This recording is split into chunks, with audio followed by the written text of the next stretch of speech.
Assalamualaikum warahmatullahi wabarakatuh. Salam sejahtera bagi kita semua. Di sini kami kelompok 2 kelas IKN 3A akan memaparkan terkait dengan materi kesehatan seksual dan reproduksi dalam Islam merujuk pada tinjauan teoritis dan analisis studi kasus.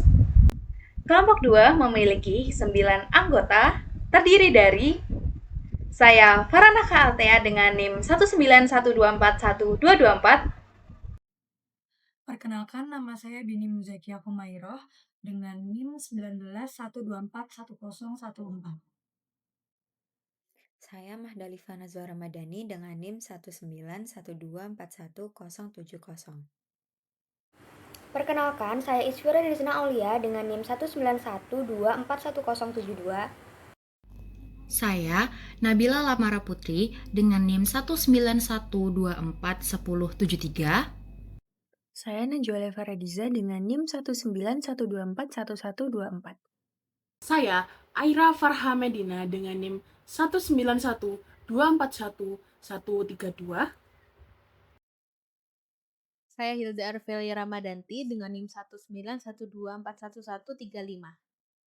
Saya Nur Rahmadi Tunisya dengan NIM 191241207. Baik, yang pertama kita mulai dengan mengapa sih topik ini sangat penting dan relevan untuk kita bahas pada kali ini. Yang pertama, isu global yang mendesak, di mana kesehatan reproduksi adalah hak fundamental yang berdampak pada kesejahteraan fisik, mental, dan sosial. Yang kedua, tabrakan nilai, di mana pendekatan kesehatan reproduksi sekuler yang liberal sering bertolak belakang dengan nilai-nilai agama Islam. Yang ketiga, kebutuhan perspektif seimbang, di mana perlunya pendekatan yang mengintegrasikan prinsip syariah dengan kemaslahatan universal. Yang keempat, relevansi tinggi bagi Indonesia, di mana sebagai negara dengan penduduk muslim terbesar di Indonesia membutuhkan solusi yang selaras dengan nilai agama, namun menjawab masalah nyata yang sering terjadi. Baik, selanjutnya kita akan masuk ke dalam konteks masalah kesehatan reproduksi yang terjadi di Indonesia. Yang pertama, dilema sosial kultural, di mana meliputi nilai kesopanan dan privasi melawan tingginya kerentanan kelompok remaja dan perempuan. Lalu, yang kedua, data yang mengkhawatirkan, di mana seringkali kita mendengar bahwa angka kematian ibu masih jauh dari target dan kehamilan tidak diinginkan pada remaja terus meningkat sehingga terjadinya tindakan aborsi juga meningkat. Lalu yang ketiga, fenomena memperparah situasi, di mana pernikahan dini, kekerasan dalam berpacaran, informasi menyesatkan, dan media digital yang terus memperparah kondisi situasi melibatkan tentang kesehatan reproduksi. Dari telah disebutkannya latar belakang dan konteks masalah yang terjadi terkait kesehatan reproduksi di Indonesia, dapat kita rumuskan masalah. Yang pertama, bagaimana konsep kesehatan seksual dan reproduksi ditinjau dari perspektif Islam. Yang kedua, bagaimana hukum Islam mengatur berbagai aspek kesehatan reproduksi. Yang ketiga, bagaimana teori-teori fikih kesehatan reproduksi diaplikasikan dalam menyikapi kasus-kasus kontemporer di Indonesia. Selain itu, kita juga terdapat tujuan dan manfaat kita dalam membahas topik kali ini. Tujuannya yang pertama, mengidentifikasi, menganalisis konsep teoritis kesehatan reproduksi dalam Islam. Yang kedua, mengkaji dan mengevaluasi relevansi nilai-nilai Islam dengan studi kasus kontemporer di Indonesia. Yang ketiga, merumuskan model perspektif Islam yang seimbang dan aplikatif. Selanjutnya, kita masuk ke manfaat dari pembahasan topik kali ini. Yang pertama, mengkaya khazanah fisik kontemporer dari studi Makasih Al-Syariah. Yang kedua, memberikan kerangka etika yang melengkapi pendekatan kesehatan masyarakat sekuler. Yang ketiga, memberikan panduan keagamaan yang jelas untuk mencegah perilaku beresiko dan meningkatkan kualitas hidup berkeluarga. Selanjutnya, filsafat seksualitas dan reproduksi dalam Islam. Seksualitas dalam Islam merupakan ekspresi alami dari fitrah manusia yang mencakup dorongan fisik, emosional, dan spiritual untuk berhubungan intim sebagai bagian sempurna dari ciptaan Allah, di mana laki-laki dan perempuan memiliki atribut biologis kodrati masing-masing untuk peran reproduksi sebagai khalifah di bumi yang harus disyukuri sebagai amanah dan ibadah dengan merawatnya sesuai dengan syariat Allah. Allah menciptakan syahwat seksual sebagai syarat normal seperti nafsu makan dan minum, sehingga perilaku seks harus mulia, taat akhlak seperti menutup aurat, melakukan hubungan intim hanya dalam ikatan pernikahan, dan menghindari penyimpangan seperti zina, homoseksual, dan lain sebagainya. Nah, Dalam Islam, pernikahan merupakan ibadah mulia yang bertujuan membentuk keluarga sakinah, mawadah, dan warohmah, yaitu ketenangan, cinta kasih, dan rahmat sebagai unit terkecil umat untuk melanjutkan keturunan sebagaimana dijelaskan dalam Quran Surah Ar-Rum ayat 21 yang mengakui hubungan suami istri sebagai sumber damai dan kasih sayang. Sunnah Rasul menekankan pernikahan menyempurnakan separuh agama, serta memberikan manfaat holistik bagi kesehatan reproduksi. Konsep sakinah meredam hormon stres sama memicu komplikasi kehamilan seperti preeklamsia, mawadah mendorong dukungan emosional, serta rahmah mencegah kekerasan yang merusak fertilitas psikosomatis. Dalam Islam, kesehatan reproduksi diatur berdasarkan tujuan syariah holistik untuk melindungi manusia secara keseluruhan. Yang pertama adalah menjaga jiwa atau hifz al-nafs. Kewajiban melindungi kesehatan reproduksi untuk menjaga jasmani, keberlangsungan hidup, dan kesehatan jiwa termasuk perlindungan ibu hamil, janin, bayi dari aborsi ilegal atau pengabaian medis, serta wajib melakukan perawatan prenatal. Yang kedua adalah menjaga akal. Nah, perlindungan akal untuk kemaslahatan holistik termasuk larangan seks saat haid, zina, dan regulasi hubungan suami istri dalam pernikahan sah guna menjaga kesucian fisik dan juga mental. Selanjutnya yang ketiga adalah menjaga keturunan atau hifz al-nasl. Integrasi nilai Islam dengan sains modern seperti melakukan vaksin HPV ataupun konseling pranikah untuk mendapatkan keturunan yang sehat fisik, mental, dan sosial yang berfokus pada kualitas dan bukan hanya kuantitas. Yang selanjutnya adalah menjaga kehormatan atau hifz al-ird. Dalam perspektif akidah, hifz al-ird urgent untuk hindari pendekatan zina sebagaimana di dalam surah Al-Isra 32 yang melarangnya karena keji dan merusak keturunan serta kehormatan individu. Ini mencakup elakan pergaulan bebas atau pemicu hasrat seksual luar pernikahan guna menjaga kesucian reproduksi fisik, psikologis, serta meminimalkan risiko penyakit menular seksual, gangguan mental, dan kerusakan keturunan. Baik, selanjutnya adalah urgensi dan prinsip dari pendidikan seks Islami. Jadi, pendidikan seks Islami itu merupakan hal yang penting, terutama di era saat ini. Karena setiap individu itu saat ini dapat dengan mudah untuk mengakses informasi dikarenakan adanya konten dan juga informasi yang beragam dan tersebar dengan luas. Dan seringkali konten ini tuh tidak terfilter, sehingga individu, khususnya generasi muda itu lebih rentan untuk terpapar hal-hal yang negatif dari konten-konten tersebut. Nah, dengan adanya pendidikan seks Islami atau Al-Tarbiyah Al-Jinsiyah Al-Islamiyah, kita diajarkan mengenai nilai agama, moral, serta batasan syariat supaya kita dapat menjaga diri, berperilaku sesuai dengan ajaran Islam, dan juga terhindar dari pergaulan bebas maupun penyimpangan seksual. Nah, penerapan pendidikan seks Islam ini juga harus disesuaikan dengan ajaran Al-Quran dan juga sunnah Nabi. Pendidikan ini juga harus mencakup akidah, akhlak, serta ibadah supaya tidak menyimpang dari ajaran Islam. Selain itu, penyampaiannya ini juga harus dilakukan secara bertahap sesuai dengan tahap usia, karena setiap tahap perkembangan usia itu tentunya memiliki kebutuhan dan juga pemahaman yang berbeda sesuai dengan tingkat kedewasaan dan juga pemahaman di usia mereka masing-masing. Berdasarkan paparan yang telah dijelaskan oleh teman saya pada slide sebelumnya, teman saya menyebutkan bahwa setiap fase usia memiliki pemahaman serta kebutuhan informasi yang berbeda-beda. Misalnya pada fase kanak-kanak. Pada fase ini, anak-anak difokuskan pada pembentukan etika serta batasan diri. Maka dari itu, pada usia ini, anak-anak harus diajarkan mengenai rasa malu, lalu batasan dasar aurat, yang boleh disentuh maupun yang tidak boleh disentuh, dan lain sebagainya. Fungsinya adalah agar anak-anak mengerti privasi serta perbedaan gender. Lalu selanjutnya pada fase remaja, anak-anak mulai diajarkan mengenai organ reproduksi serta aktivitas seksual. Namun, hal ini pastinya harus didampingi oleh orang yang lebih tua atau orang yang lebih paham, serta edukasi agama pastinya.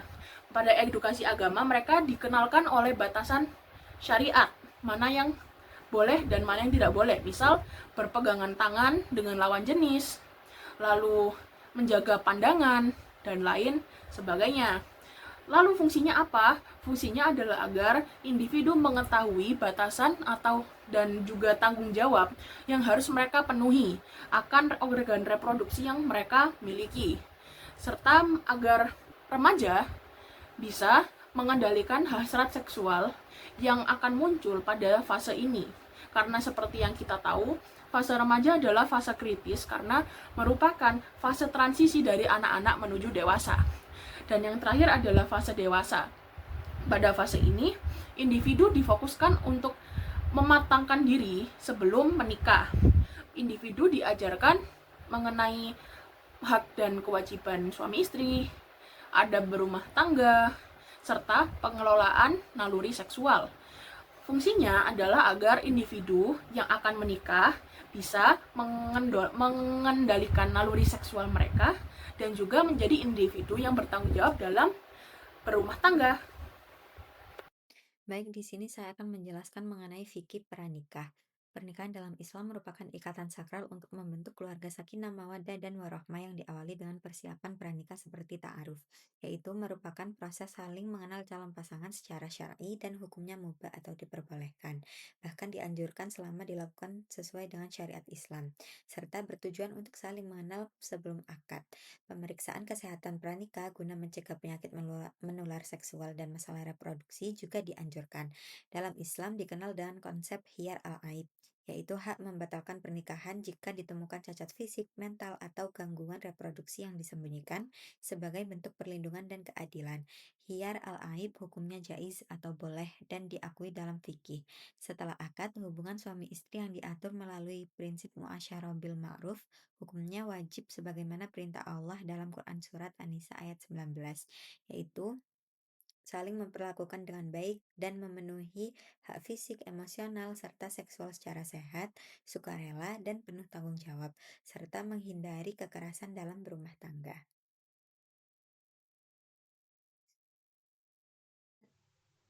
Selanjutnya kita akan membahas tentang keluarga berencana. Nah, keluarga berencana atau Tanzim al-Nasl ini merupakan pengaturan kelahiran anak untuk kemaslahatan keluarga, kesehatan ibu, dan keseimbangan sosial ekonomi tanpa menolak ketentuan Allah Subhanahu wa taala. Hukum KB ini apa sih? Hukum KB itu mubah atau boleh. Kenapa diperbolehkan? Diperbolehkan jika bertujuan untuk menjaga kesehatan, menunda kehamilan, atau kemaslahatan keluarga. Nah, hukum KB ini bisa bersifat haram jika bermaksud untuk meniadakan keturunan. Selanjutnya, ada dalil yang memperbolehkan keluarga berencana, yaitu hadis riwayat Muslim nomor 2609 tentang azal menunjukkan pencegahan kehamilan sementara dibolehkan pada masa Nabi Muhammad SAW.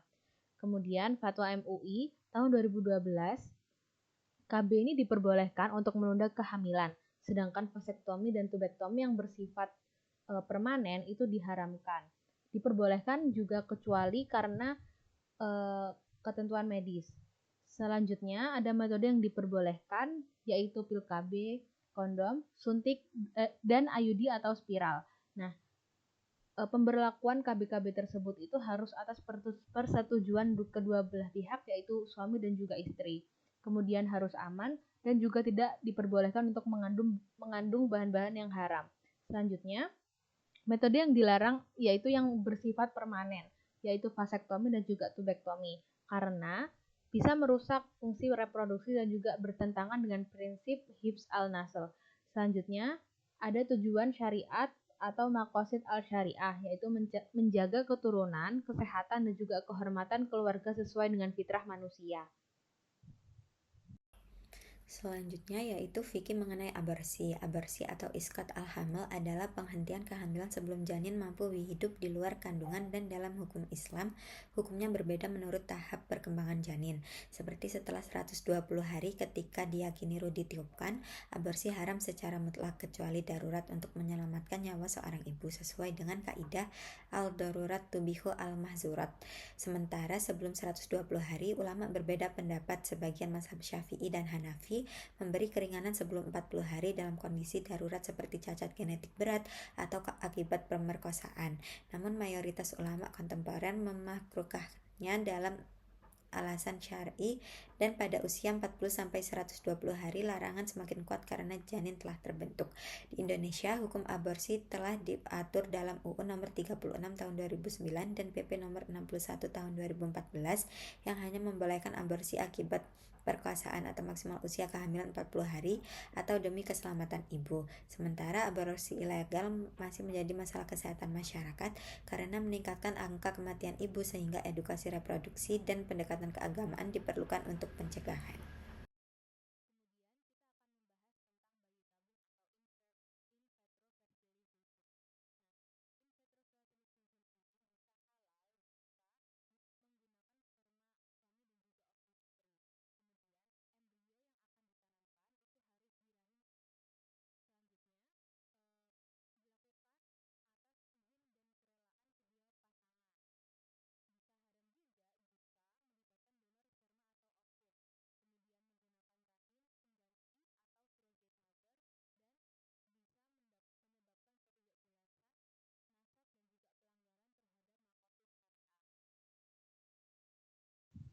Apa aja sih etika dan syarat pelaksanaan bayi tabung ini? Yang pertama adalah dilakukan selama pernikahan sah masih berlaku. Kemudian diperlukan izin dan ridho kedua belah pihak dari suami dan juga istri.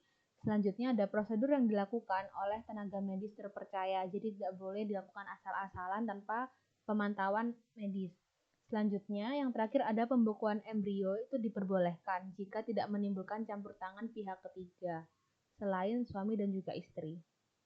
Baik, selanjutnya saya akan membahas studi kasus yang pertama, yaitu aborsi. Nah, di sini saya izin langsung menyampaikan pembahasan dari studi kasus yang telah dituliskan pada slide PPT. Yang pertama yaitu analisis berdasarkan teori.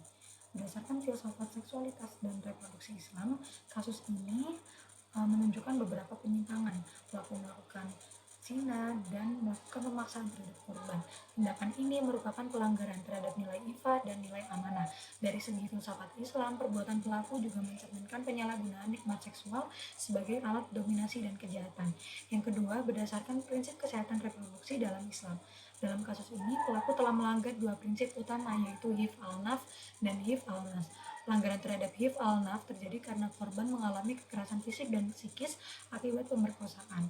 Sementara pelanggaran terhadap hif al-nas terjadi karena pelaku memaksa korban mengakhiri kehamilan yang telah terjadi, sehingga menghilangkan nyawa janin yang tidak berdosa.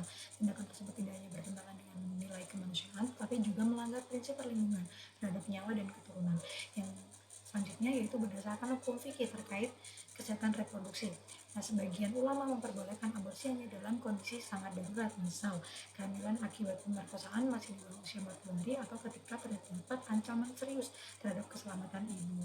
Dalam kasus kekerasan seksual ini, aborsi dilakukan tanpa alasan syar'i, tanpa persetujuan korban, bahkan dilakukan untuk menutupi kejahatan yang telah terjadi. Oleh karena itu, perbuatan ini termasuk dalam kategori aborsi yang haram dan merupakan tindak pidana karena tidak memenuhi syarat darurat syariah serta melanggar prinsip la darar wa la dirar. Selanjutnya, berdasarkan pendidikan seks Islami, minimnya penerapan pendidikan seks Islami di pondok ini menyebabkan santriwati tidak memiliki pengetahuan yang memadai untuk melindungi diri dari manipulasi pelaku kejahatan seksual. Pelaku berperan sebagai tokoh agama ini justru memanfaatkan posisi dan kepercayaannya untuk melakukan kekerasan seksual. Hal ini mencerminkan lemahnya sistem pendidikan moral dan pengawasan di lembaga tersebut. Selanjutnya, masuk pada pembahasan tinjauan hukum aborsi. Yang pertama, tinjauan hukum aborsi menurut fikih Islam. Dalam fikih Islam, hukum aborsi ini sangat bergantung pada usia kandungan serta alasan yang mendasarinya. Nah, dalam kasus ini, tindakan aborsi dilakukan bukan untuk menyelamatkan nyawa ibu, melainkan untuk menghapus jejak kejahatan serta dilakukan tanpa persetujuan dari korban. Oleh karena itu, perbuatan tersebut termasuk dosa besar dan pelanggaran terhadap hukum syariat. Selanjutnya, tinjauan hukum aborsi menurut hukum positif Indonesia. Dalam sistem hukum nasional, aborsi telah diatur secara tegas dalam beberapa peraturan pemerintah. Pada kasus ini, tindakan aborsi tidak memenuhi ketentuan-ketentuan tersebut karena dilakukan oleh pelaku kejahatan, bukan tenaga medis, tanpa persetujuan korban, dan melebihi batas usia kehamilan yang diperbolehkan. Oleh karena itu, tindakan ini tergolong aborsi ilegal yang dapat dijerat dengan pidana penjara. Selanjutnya, yaitu solusi Islami. Ada beberapa solusi yang ditawarkan, yaitu yang pertama perlindungan dan pemulihan bagi korban, penerapan prinsip maqasid al-syariah, selanjutnya penegakan hukum yang adil bagi pelaku, edukasi dan pencegahan berbasis nilai agama, dan yang terakhir yaitu penguatan peran ulama dalam kelembagaan. Baik, selanjutnya saya akan menjelaskan mengenai studi kasus yang kedua, yaitu tentang pernikahan dini dan stunting. Jadi, kronologinya ini terjadi pada Provinsi Nusa Tenggara Timur, di mana banyak remaja usia subur yang menikah dini, yaitu berusia di bawah 19 tahun. Hal ini tentunya juga disebabkan oleh beberapa faktor. Yang pertama, yaitu juga bisa disebabkan oleh tuntutan sosial, selain itu juga adanya tuntutan ekonomi. Nah, hal ini tentunya juga tidak luput dari peran orang tua, yang dimana mereka beranggapan bahwa menikahkan anaknya di usia dini itu dapat mengurangi beban mereka. Selain itu, mereka juga beranggapan bahwa menikahkan anak di usia dini itu juga dapat menghindari zina. Nah, hal ini tentunya juga berdampak pada tingginya angka stunting di Provinsi Nusa Tenggara Timur, yang dimana Nusa Tenggara Timur menduduki peringkat kedua sebagai pengidap stunting tertinggi di Indonesia. Selanjutnya yaitu analisis teori menurut prinsip Hifz al-Nafs, yaitu pernikahan dini itu dapat berisiko terhadap kesehatan ibu dan juga kesehatan bayi, yang dimana ini dapat menyebabkan stunting. Nah, hal ini tentunya bertentangan dengan prinsip utama Islam, yaitu mendorong pernikahan dini dalam konteks kesejahteraan, bukan hanya menghindari zina. Kemudian terdapat analisis menurut hak reproduksi wanita. Dalam Islam, wanita memiliki hak, yaitu hak untuk hamil, hak untuk mendapatkan kesehatan, dan juga hak untuk mendapatkan jaminan dalam konteks reproduksi wanita. Nah, memaksakan kehamilan pada tubuh yang belum siap tentunya melanggar hak ini. Selanjutnya, yang ketiga ada solusi yang dapat diberikan dalam kasus pernikahan dini dan stunting ini. Yang pertama yaitu dengan meningkatkan kesadaran dan pendidikan. Nah, pendidikan pada ibu tentunya juga berpengaruh terhadap penurunan angka stunting. Kemudian yang kedua dapat dengan menguatkan peran ulama dan lembaga keagamaan. Selanjutnya, edukasi tentang gizi juga berperan penting dalam menurunkan angka stunting ini. Selanjutnya, juga ada menegakkan nilai ta'awuf dan maslahah dengan saling tolong-menolong karena terdapat faktor ekonomi yang menyebabkan pernikahan dini dan stunting. Dengan adanya nilai ta'awun dan maslahah juga dapat mengurangi kasus tersebut. Setelah materi yang disampaikan tadi, kami menyimpulkan bahwa kesehatan seksual dan reproduksi dalam Islam ini tidak hanya berkaitan dengan aspek biologis, tetapi juga mencangkup dimensi mental, sosial, dan spiritual. Islam juga memandang hubungan seksual ini sebagai sesuatu yang suci dan hanya sah dilakukan melalui ikatan pernikahan, sebagai bentuk menjaga kesucian diri, menjaga keturunan, serta penghormatan terhadap tubuh manusia sebagai amanah dari Allah Subhanahu wa Ta'ala. Prinsip maqasid al-syariah ini mencakup yang menjaga jiwa, menjaga keturunan, menjaga akal, dan menjaga kehormatan ini menjadi dasar dalam menjaga kesehatan reproduksi secara islami. Berdasarkan analisis kasus terhadap kekerasan seksual, aborsi paksa, dan pernikahan dini yang berujung pada stunting, dapat disimpulkan bahwa permasalahan tersebut muncul karena kurangnya pemahaman agama dan pendidikan seksual. Oleh karena itu, dibutuhkan pendekatan hukum, moral, sosial, serta pendidikan yang komprehensif untuk mewujudkan masyarakat yang sehat, berakhlak, dan bertanggung jawab.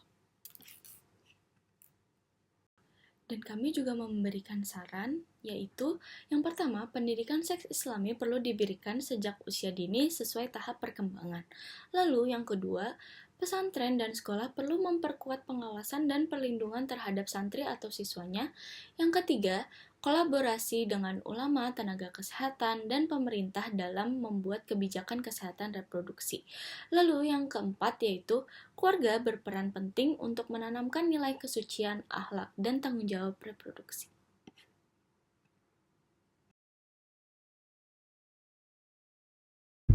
Sekian presentasi kami kelompok 2 mengenai kesehatan seksual dan reproduksi dalam Islam merujuk pada tinjauan teoritis dan analisis studi kasus. Mohon maaf apabila terdapat salah ucap dan salah kata yang kami lakukan selama presentasi, karena di sini kami sama-sama belajar dan semoga yang telah kami sampaikan bisa bermanfaat bagi kita semua demi menuju hidup yang lebih baik. Wassalamualaikum warahmatullahi wabarakatuh.